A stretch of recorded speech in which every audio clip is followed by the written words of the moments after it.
Donald Trump has announced his decision to withdraw the United States from the Iran nuclear deal. I am announcing today that the United States will withdraw from the Iran nuclear deal. In a few moments, I will sign a presidential memorandum to begin reinstating U.S. nuclear sanctions on the Iranian regime. Kelly Maupin in New York and Peter Oliver in Berlin bring us more on the decision and the latest reaction. We heard him make a number of accusations. He referred to Iran's activities in Syria as, quote, sinister. Now, it's important to note in Syria, the Iranian Revolutionary Guards have been aiding the Syrian government in the fight against terrorism and have actually been decisive in battles against al-Nusra and ISIS terrorists. Now, from there, we heard Iran referred to by Donald Trump as the leading state sponsor of terrorism, and he talked about the danger of what he called a nuclear arms race breaking out in the Middle East. Now, we know that at this point, the only country in the Middle East to possess nuclear weapons is Israel. Donald Trump did seem optimistic about nuclear negotiations with another country, that being North Korea. North Korea is a country that has withdrawn from the Nuclear Non-Proliferation Treaty and has successfully tested nuclear weapons, has a nuclear arsenal of their own. But Donald Trump said he anticipates his upcoming meeting with Kim Jong-un and that he's hoping to resolve the situation on the Korean Peninsula. This is Donald Trump talking about North Korea. Plans are being made, relationships are building. Hopefully a deal will happen, and with the help of China, South Korea, and Japan, a future of great prosperity and security can be achieved for everyone. Well, this has not gone down very well here in Europe. In fact, the first thing we're going to hear from is a joint statement from the leaders of Germany, the United Kingdom and France, who all came together to say that they deeply regretted this move by the US. It is with regret and concern that we, the leaders of France, Germany and the United Kingdom, take note of President Trump's decision to withdraw the United States of America from the Joint Comprehensive Plan of Action. Together, we emphasize our continuing commitment to the JCPOA. This agreement remains important for our shared security. Well, the job of delivering the more in-depth response from Europe was left to Federica Mogherini, who's the European Union's High Representative for Foreign Affairs, the closest thing the EU has to a foreign minister. She said that as far as the EU was concerned, they would keep on sticking to the deal as it was set out, as long as Iran continued to comply. She also said, addressing the people of Iran, told them, do not let anyone dismantle this agreement. She spoke about it being the agreement as the result of 12 years of hard diplomatic work, saying that that shouldn't just be thrown away. The European Union will remain committed to the continued full and effective implementation of the nuclear deal. We fully trust the work, the competence and the autonomy of the International Atomic Energy Agency, that has published 10 reports certifying that Iran has fully complied with its commitments.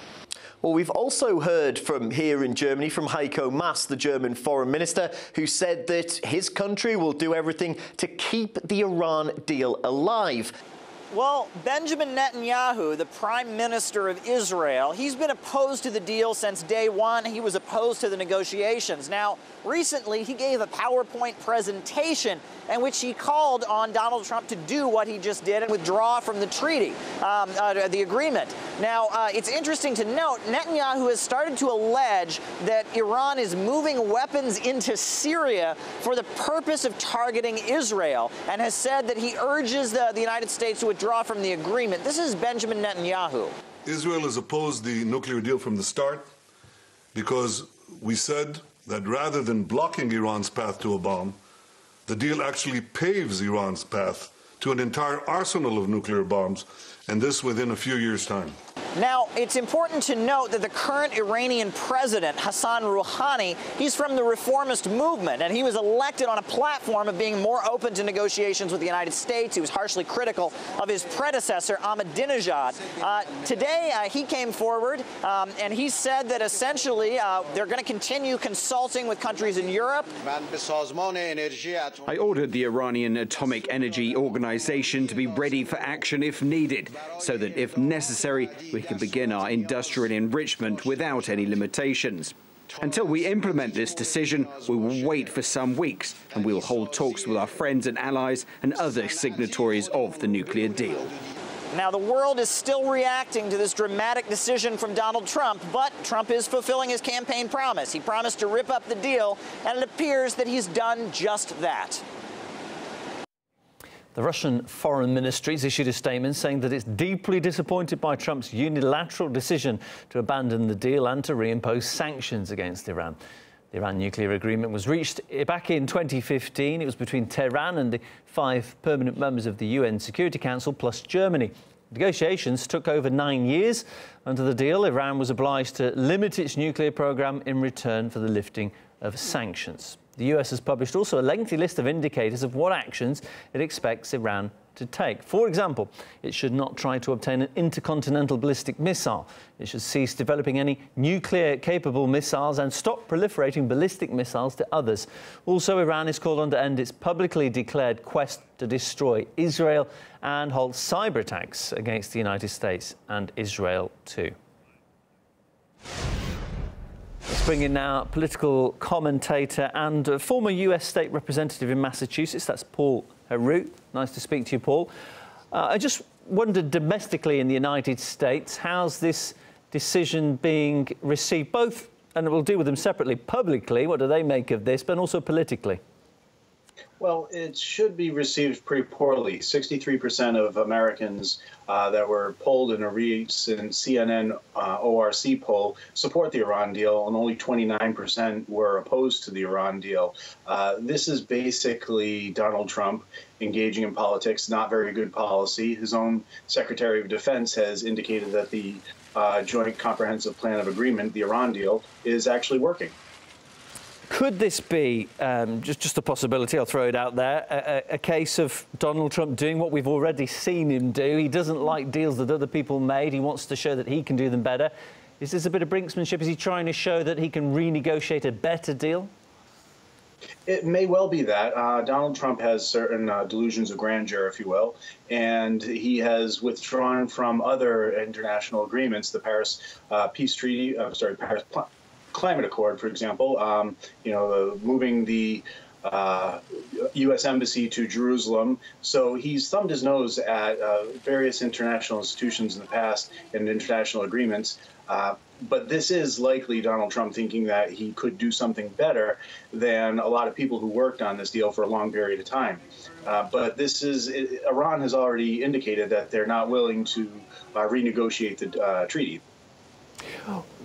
What effect do you think this will have on US relations with the other signatory countries who are, to a man, all opposed to this decision? The US really only has Israel on side. Does it damage relations, or will they survive?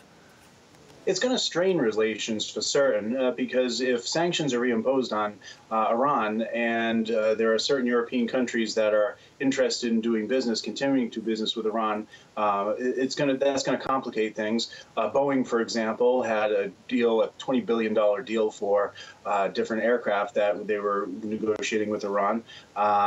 China and Russia are likely to just ignore what the United States is trying to do under the Trump administration and what the Treasury Department is seeking to implement right now. So it's definitely going to strain relations, and it's actually going to pit the United States against Iran, with Europe and its allies choosing one or the other. I'm just wondering what officials in North Korea will be thinking right now. Do you think they're going to be suspicious, even reluctant now to go ahead with any kind of deals with the United States for fear of when the next president comes in, we don't know who that would be, they might just rip up any deal? Well, that's exactly right. The North Korean regime is probably going to look at the United States as a country that, when a change of administration comes in, it's not going to honor its commitments to the previous administration, which no president has to honor. But at the same time, for the sake of continuity, it's a good idea to at least entertain these. But Donald Trump has been saying since probably 2015, 2016, certainly when he was campaigning, that this is a terrible deal, when in fact he really didn't know anything about the deal back then, and is certainly not taking the advice of his Secretary of Defense right now. Paul, great to talk to you. Political commentator, former US state representative in Massachusetts, Paul Haroon, my guest.